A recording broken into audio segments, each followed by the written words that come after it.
Hi friends, ఈ video నచ్చినట్లయితే like చేయండి, సబ్స్క్రైబ్ చేయండి.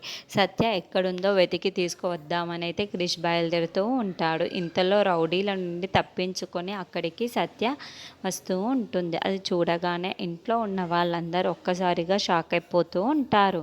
ఇంతలో అక్కడున్న క్రిష్ అయితే సత్యను చూస్తూ ఉండిపోతాడు. అది చూసిన సత్య అయితే క్రిష్ దగ్గరికి వెళ్ళి తన చేయిని పట్టుకొని దేవుడి దగ్గరికి వెళ్తూ ఉంటుంది. క్రిష్, నీకు ఒకటి చెబుతాను విను.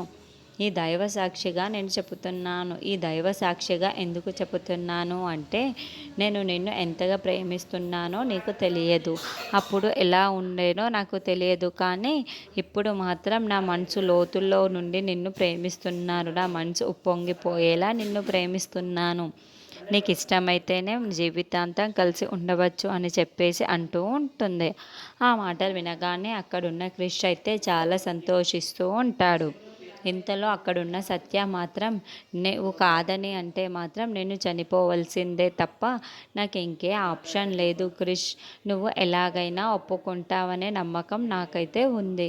నేను నిన్ను ఎంతో ప్రేమిస్తున్నాను క్రిష్, నువ్వంటే నాకు ప్రాణం క్రిష్ అని చెప్పేసి అంటూ ఉంటుంది. ఆ మాటలు వినగానే అక్కడున్న క్రిష్ వాళ్ళ అమ్మ అయితే, మరి ఇవేంటివి అని చెప్పేసి అక్కడున్న పేపర్స్ని అయితే చూపిస్తూ ఉంటుంది. ఆ పేపర్స్ని చూడగానే అక్కడున్న సత్య ఒక్కసారిగా షాక్ అయిపోతూ ఏంటి ఈ పేపర్స్ వీళ్ళకి ఎలా దొరికాయి అని చెప్పేసి అనుకుంటూ ఉంటుంది.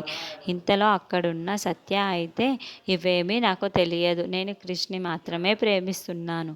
అవి చితికిపోతే చింపేసాయి పేపర్స్, కానీ నేను మాత్రం నా మనసులో ఎంతకీ జరుపుకోలేను. నీ ప్రేమ ఎంతుందో నీకు అని చెప్పేసి క్రిష్ని చూస్తే అంటూ ఉంటుంది. ఆ మాటలు వినగానే అక్కడున్న క్రిష్ వాళ్ళ అమ్మ మాత్రం తనని చాలా కోపంగా అయితే చూస్తూ అలా ఉండిపోతూ ఉంటుంది.